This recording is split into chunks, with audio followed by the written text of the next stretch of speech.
Hi all, so today's topic is multi-component distillation. So I've decided to divide this chapter into different parts so that the video will not be too long and we can sustain your attention.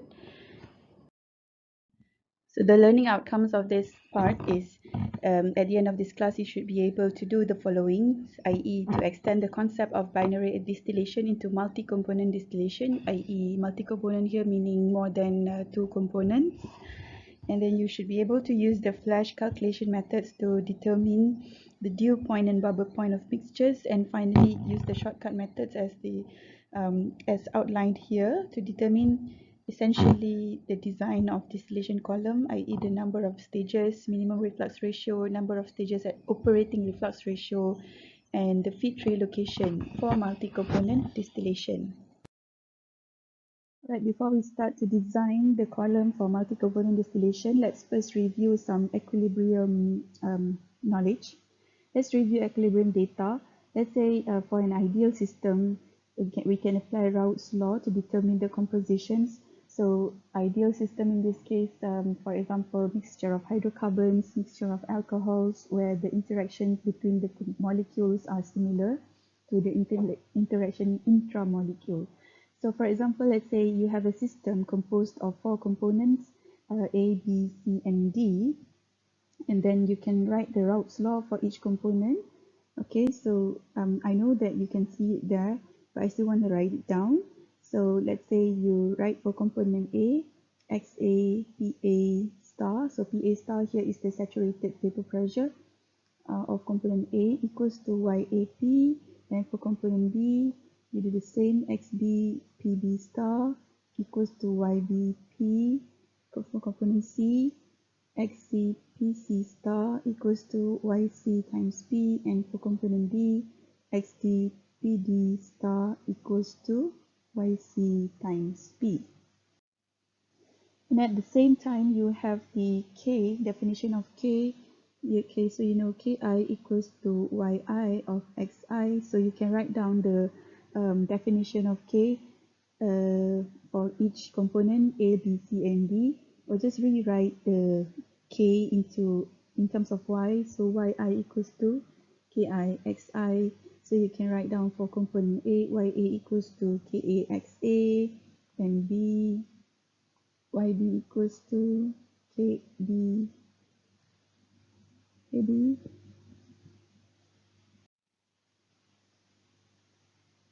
B, YC equals to KC, XC, and D, YD equals to KD, XD. So you know the K values for light hydrocarbons, you can determine it semi-empirically as a function of P and T. We can assume that for light hydrocarbon system, it is sufficient to assume that the K values are independent of composition because, well, K values are essentially the ratio of Y over X. So we're not assuming that Y and X are constant, but rather because composition is a function of temperature and pressure. So, I mean, equilibrium composition is a function of temperature and pressure. If we assume that we can assume that the ratio of the vapor phase composition Y to the liquid phase composition X is constant at that temperature for light hydrocarbons. Okay, how do we determine the K values for light hydrocarbons? We can assume, we can determine these values from charts. These are the empirical or semi-empirical charts, which some previous researchers or practitioners have done based on experimental values, of course, so we can obtain it from this the Priester chart. Oops, sorry. I want to highlight this actually, Haddon and Grayson chart, etc. Okay, what if you don't have the charts? Because these charts are essentially for light hydrocarbons. What it means by light hydrocarbons are the CH, methane, ethane, propane, butane, hexane, and so on. But what about other components, which you will still have to get the K values, but you don't have the charts? So if you don't have the charts, but you know that K is Y over X, and then from here, for example, Okay, so you can relate to the Raoult's law. But let's say for component A, so for component A, the Raoult's law is XAPA star equals to YAP, and then YA equals to KAXA. So for component A, the K can be equal to PA star over P at that temperature, okay, as a function of temperature. So if you don't have the Priestley chart, Haddon-Wilson chart, or whatever chart, you can obtain the value of vapor pressure, let's say from Antoine equation, or from some table, from steam table. I mean, steam table is for water, obviously. Any other table that you can obtain this PA star value, and you need to know the operating pressure of your system. All right, so going on to the alpha. Alpha is the relative volatility. So alpha ij is equals to K of I over K of J. So let's say, coming back to our example where we have a system composed of 4 components A, B, C, D. So if you notice the alpha ij is alpha of I to the component J. So we need to choose a reference component amongst these 4 components A, B, C, D. So let's say we choose C as the reference component. So alpha AC is equal to KA over KC. But if we have already decided that C is the reference component, so we just put alpha A. Okay, and so on. Alpha B equals to KB over KC. Alpha C is just then Kc over Kc, which is equals to 1. And alpha D is Kd over Kc. So I already told you where you can get the values of K. If not from the Priestley chart, Haddon-Wilson chart, you can get it from this. Okay, so if you got the value of K, then you can get the value of relative volatility. Okay, so let's review how to calculate a boiling point of a multi-component system. So you know that at bubble point, the relation summation of yi equals to 1 must be satisfied. So if you don't remember this, you should review your Thermo 2 lessons, or even in the CPP 1 lesson in the final chapter, BLE in Raoult's law. I think I've already covered this, so you can revisit those slides. Okay, so at bubble point, the summation of yi equals to 1 must be satisfied. And you know that for yi equals to ki xi, as we have shown in previous slide, so you can replace this with summation of ki xi equals to 1 must be satisfied. And for component I, we have mentioned that it's equal to Ki over Kc. So Ki is equals to Kc alpha I. So you can replace this into this and put a summation of Kc alpha I xi equals to 1. And since if we put C as the reference component, Kc is a constant. So we can take it out and put Kc outside of the summation notation, and then Kc times the summation of alpha I xi equals to 1. So the calculation is a trial and error process. To determine the values of Kc and alpha I, you need to have a temperature. So you have to assume a temperature. So let's say you assume a temperature at temperature T1. At temperature T1,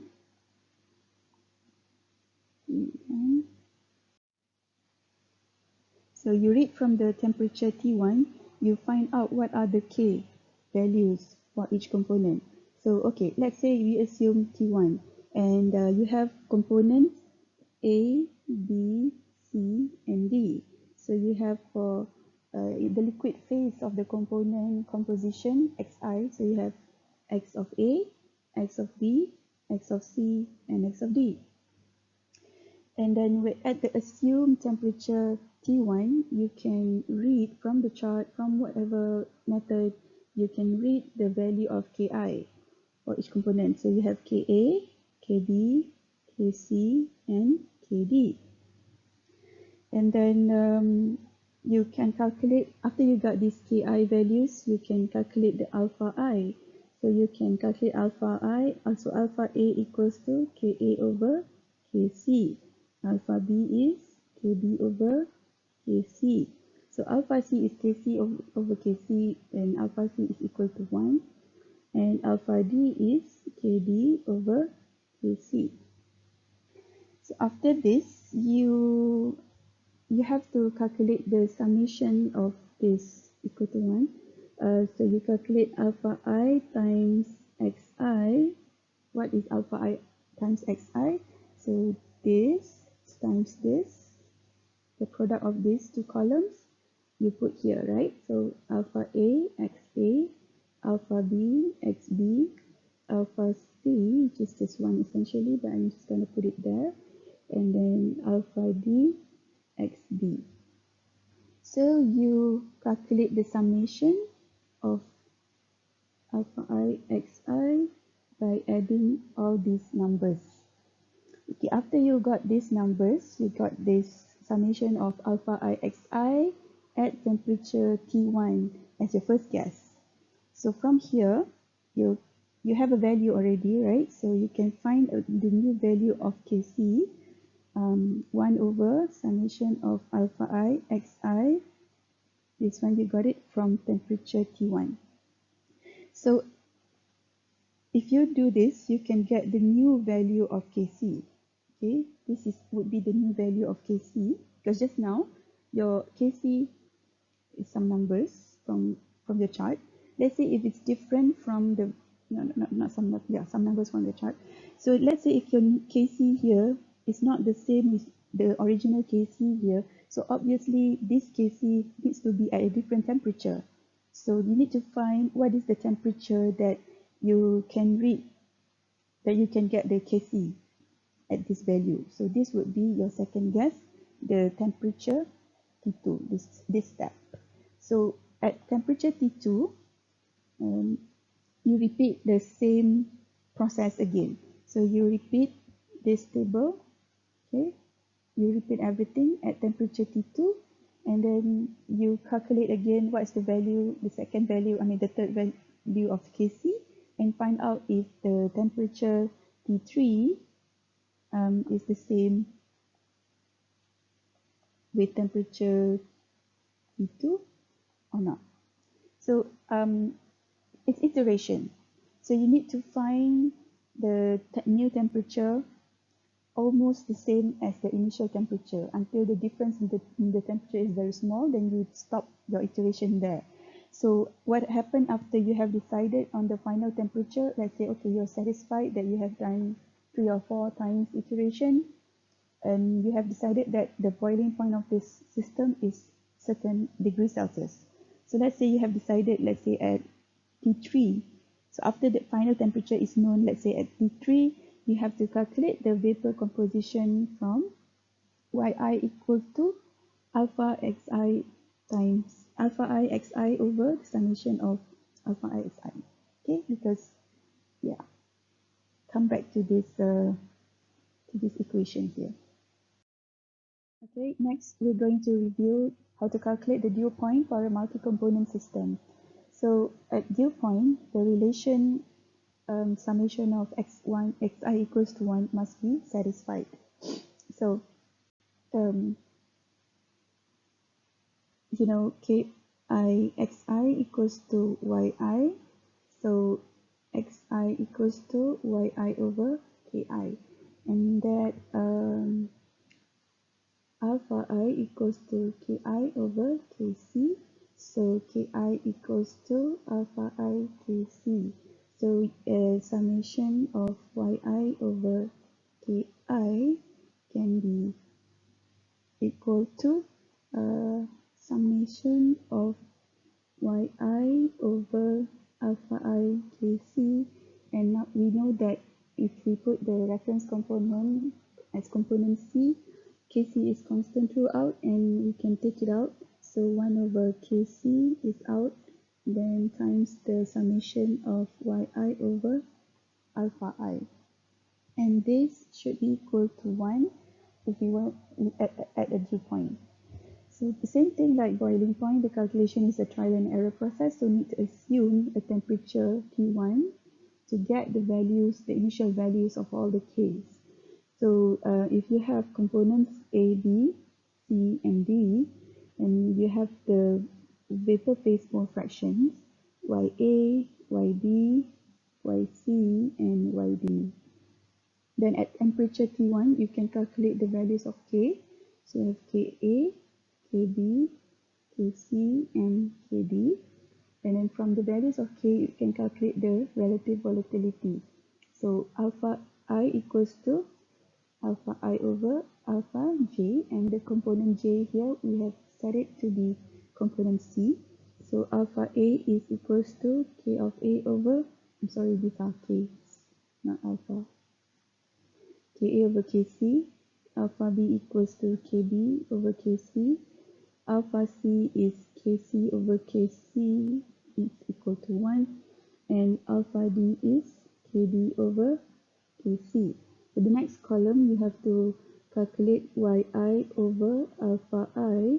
So essentially, the product, Ya over alpha A, YB over alpha B, YC over alpha C, and YD over alpha D.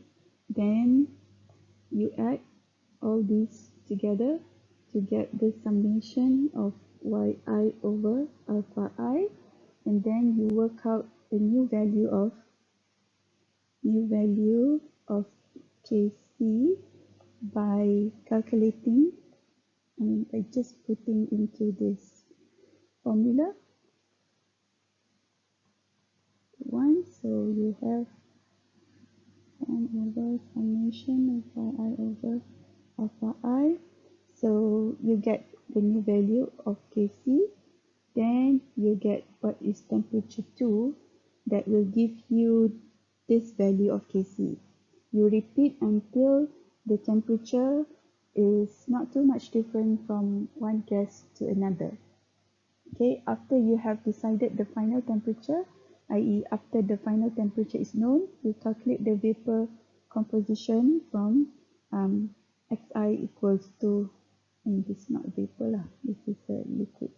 Okay, you calculate the vapor phase composition from Xi equals to this divided by this.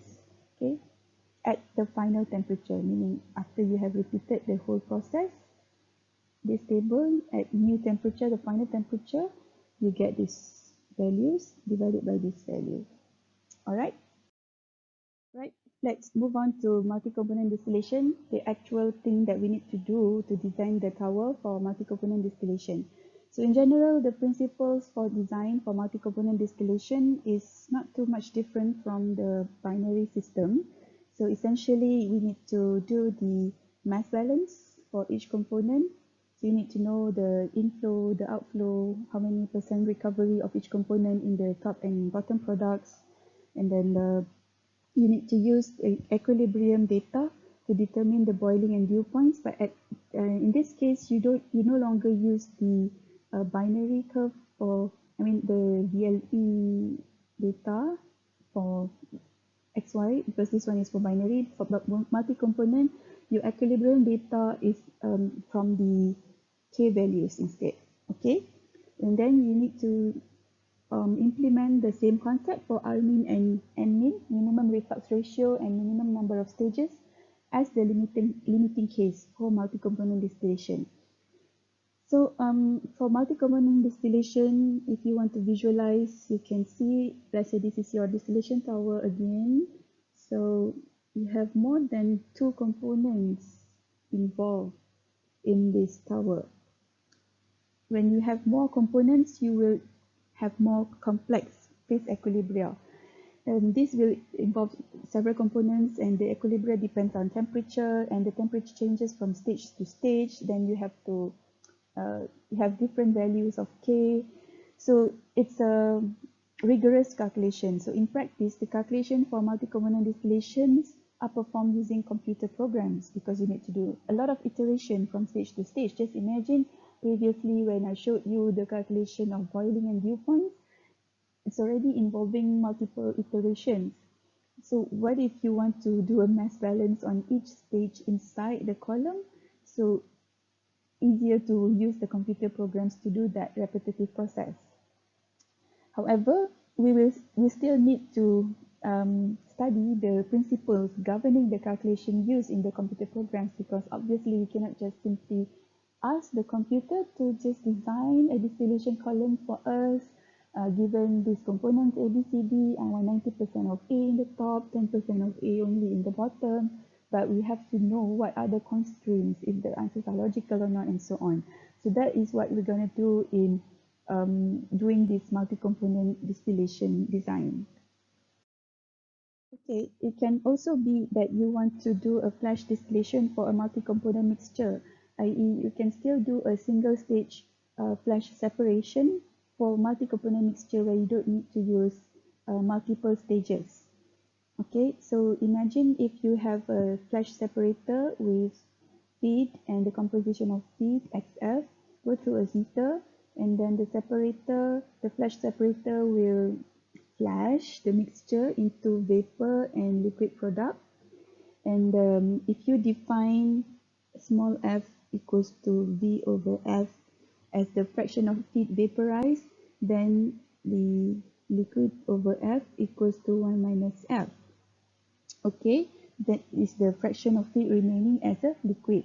So if you do a component I balance on component I, so you can do F XF equals to V Y plus LX, and F equals to V plus L, so L equals to F minus V. Put it inside here, you get Fxf equals to Vy plus F minus V times X.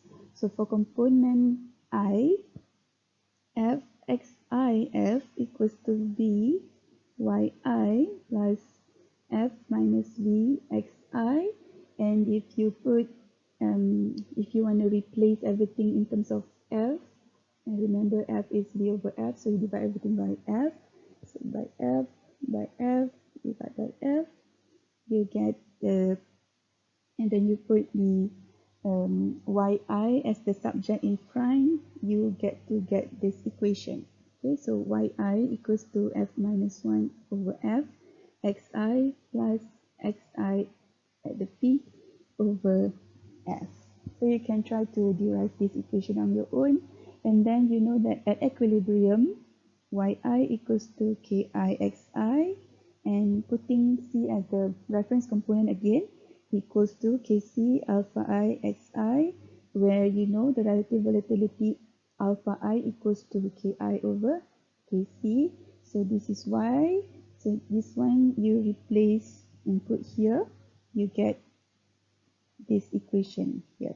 So kc alpha I xi equals to f minus 1 over f xi plus xi at the feed divided by small f, and you rearrange to put xi as the subject, and then you get, you just try to do this on your own. This is already the final derived equation, but I'm sure you can derive it on your own and you will find it satisfying. So, okay, if you put xi as the subject, you get this. If you want to sum xi for all components, you will sum up these things and it will be equal to 1. Then you can use this to solve for the component balance. Okay, now that we have multi-component distillation, we need to consider the number of distillation towers needed to meet the required purity of your product. Okay, let's say if you have a binary system, in binary distillation, you have only just one tower.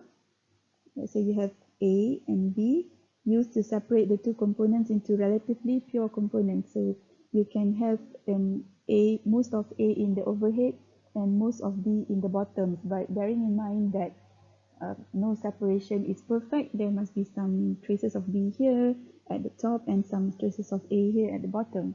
But if you have multi-component distillation, you have to have more than one tower.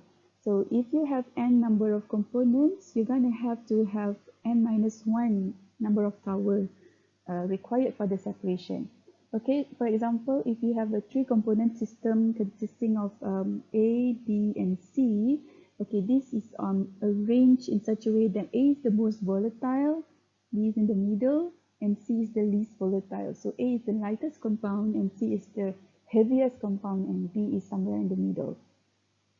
And so you feed this mixture of A, B, C to column number 1, and let's say you can get A and B at the top of the tower with some trace amount of C, and most of the C from the feed will appear at the bottom with some small amount of B as the middle component and still some little amount of A as the most volatile component. So let's say if you want to further purify your volatile component, you can feed this top product from the first column into a second column, and then try to get mostly A in the top column.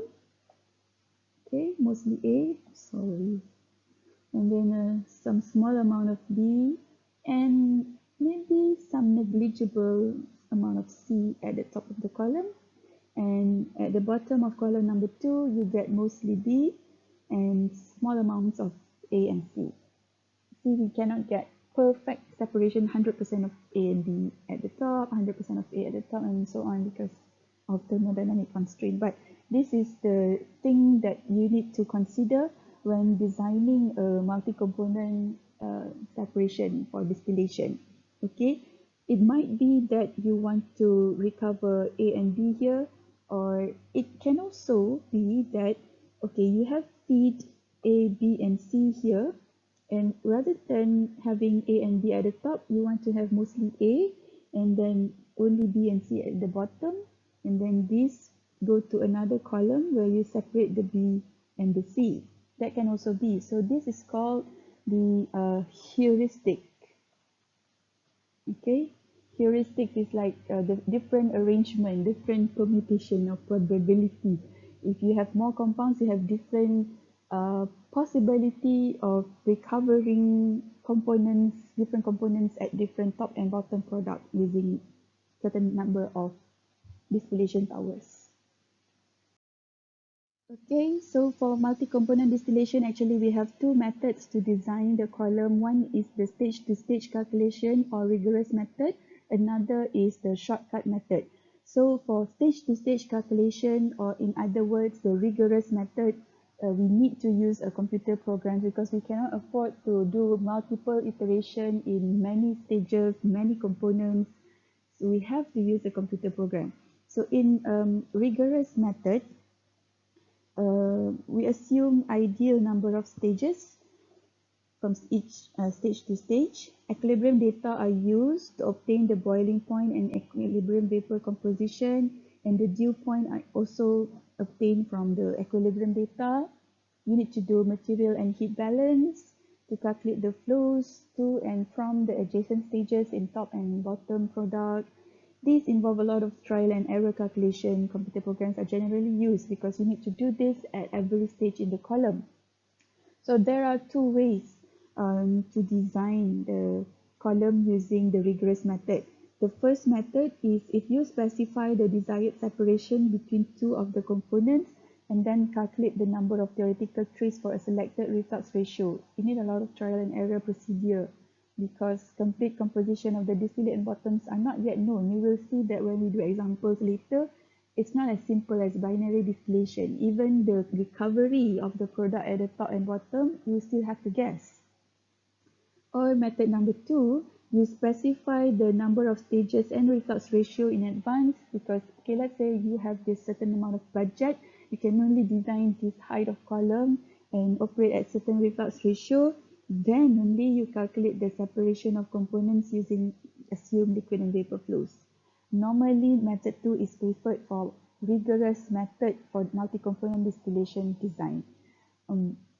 Okay, so this is the end of part 1. So I will continue with part 2, where we will focus on shortcut method to design a column for multi-component distillation. Alright, see you in part 2.